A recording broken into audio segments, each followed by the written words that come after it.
হিংস্র বানরের তাণ্ডবে ব্যবসায়ী মহল দিশেহারা।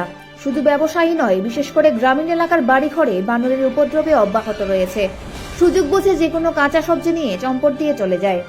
সোনামুড়া মহকুমার 16 কিলোমিটার দক্ষিণে জনবহুল কাঠালিয়া বাণিজ্যিক এলাকা। আগে এমনটা নজরে আসতো না। সাম্প্রতিক কিছুদিন ধরেই বানরের উপদ্রবে অতিষ্ঠ মানুষ। বিশেষ করে সবজির দোকান, ফলের দোকান, এই সমস্ত দোকানগুলিতে খাদ্য সংগ্রহে হানা দিয়ে যে কোনো ফল অথবা সবজি নিয়ে চলে যায়। সংখ্যায় তেমন বেশি না হলেও 5 থেকে 6টি বানর যথেষ্ট ক্ষতি করছে সবজি ব্যবসায়ীদের।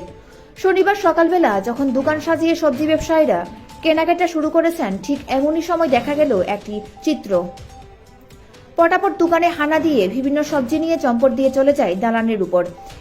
এই সময় সংবাদকর্মীদের কাছে পেয়ে সবজি ব্যবসায়ী শ্রীরাম দেবনাথ সানুপাল, ফল ও কলা ব্যবসায়ী সঞ্জিত মজুমদার, মতিলাল দাস জানান, এমন যন্ত্রণা আগে ছিল না। বিগত কয়েকদিন ধরে বানরের উপদ্রবে ওনারা ব্যবসা করতে পারছে না। তবু বন দপ্তরের কর্মীদের কাছে বিষয়টা নিয়ে কথা বললেও কোনো সুরাহা পাননি। প্রকৃত অর্থে বানরের উপদ্রব শুধুমাত্র কাঠালিয়া বাণিজ্যিক এলাকায় সীমাবদ্ধ নয়, কাঠালিয়া ব্লক এলাকায় সমস্ত বাজারগুলিতে একই অবস্থা। এছাড়া বাড়িঘরে তো আগে থেকেই এই সমস্ত হিংস্র বানরের উপদ্রবে কোনো সবজি করা দুঃসাধ্য। সাধারণ অংশের মানুষ নিজেদের খাওয়ার জন্য বাড়িতে সবজি চাষ করলেও বানরের উপদ্রবে রাখা সম্ভব হয় না। তবে জনজাতি এলাকায় আবার বানরের কোনো অভিযোগ নেই। এডিসি এলাকাতে রাবার বাগান থাকার কারণে সম্ভবত খাদ্য সংকট দেখা দিয়েছে বানর সহ অন্যান্য প্রাণীদের, যে কারণে এখন গ্রামীণ হাট বাজারগুলিতে জ্বালা যন্ত্রণা দিচ্ছে ব্যবসায়ী মহলকে। নাম শ্রীরাম দেবনাথ।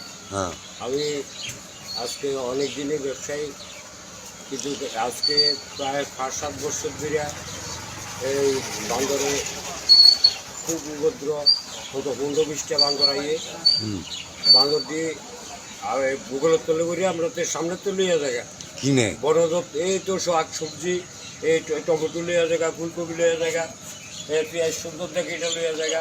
হ্যাঁ, বড় দপ্তর এটা কোনো কেয়ার নিতে আসে না। আমরা তো অনেক আমরা ক্ষতি হইতে আছে।